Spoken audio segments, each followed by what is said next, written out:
শুভ দুপুর বন্ধুরা। আজকে আমাদের শনিবারের নিরামিষ মেনু। তোমরা ভাববে এত গরমে আবার এই রান্না, ইচ্ছা করলো খেতে।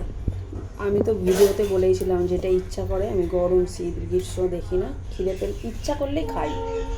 চলো দেখিয়ে দিই কী রান্না হয়েছে আমাদের হয়েছে খিচুড়ি, একদম ধোঁয়া ওটা। এর সাথে ফুলকপি আলু দিয়ে খিচুড়ি হয়েছে। এখানে হয়েছে পটল ভাজা, আলু ভাজা, বেগুন ভাজা। এটা মটর ডাল দিয়ে কুমড়ো শাকের চচ্চড়ি। এটা হয়েছে লঙ্কা বাটা, লঙ্কাকে শুকনো খোলায় তেলে বাটা হয়েছে। আর হয়েছে পাঁপড় ভাজা।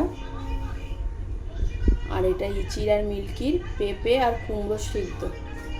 মাংসটা এখানে রাখা নেই, আজকে শনিবার যেহেতু ওটা ফ্রিজে রাখা আছে। চলো আজকের মতো একদম সিম্পল মেনু, টাটা।